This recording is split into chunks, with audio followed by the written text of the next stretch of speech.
সত্যি হেব্বি লাগছে।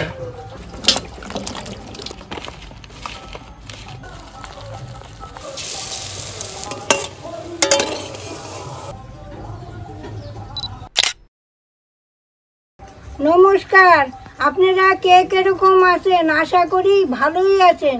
তাহলে আজকে একটা মুখরুচি রান্না করব, আর আমার নাতনিও বেরোবে, ওই জন্য তাড়াতাড়ি এই রান্নাটা করব। খুব সুন্দর রান্না।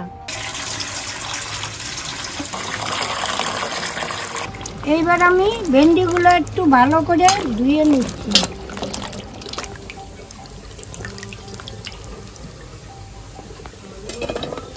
এই চাকুটা দিয়ে আমি ভেন্ডিগুলো কিভাবে কাটি আপনারা দেখুন।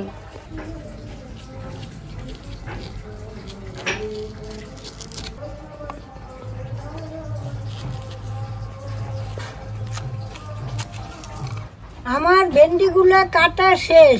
এইবার আমি নুন, হলুদ, একটু লঙ্কার গুঁড়ি দিয়ে মেখে ঢাকা দিয়ে রাখবো।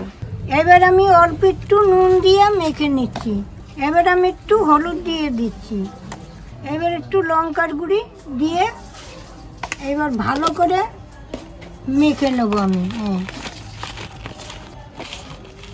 এবার ভিতরে নুন হলুদটা যাবে।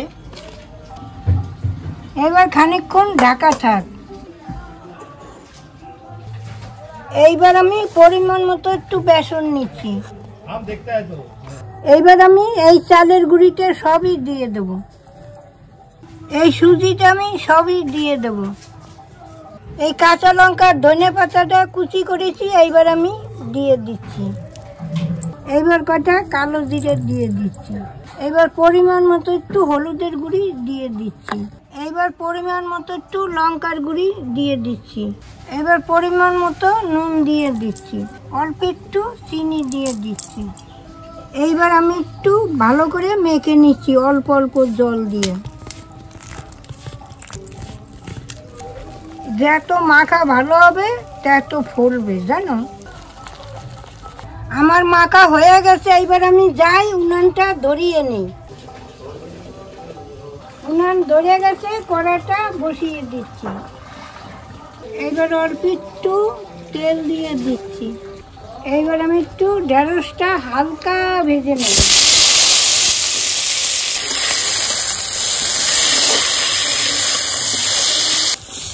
এই দেখুন হালকা একটু ভেজে নিয়েছি। এখন আমি নামিয়ে নিচ্ছি।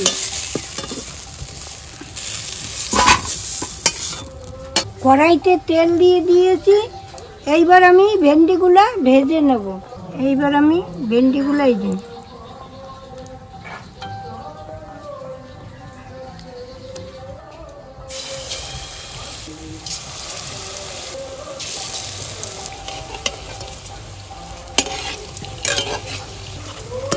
এবার দেখুন লাল লাল ভাজা হয়ে গেছে। এইবার আমি তুলে নিচ্ছি। এইবার সবগুলো আমি এইভাবে ভেজে নেব।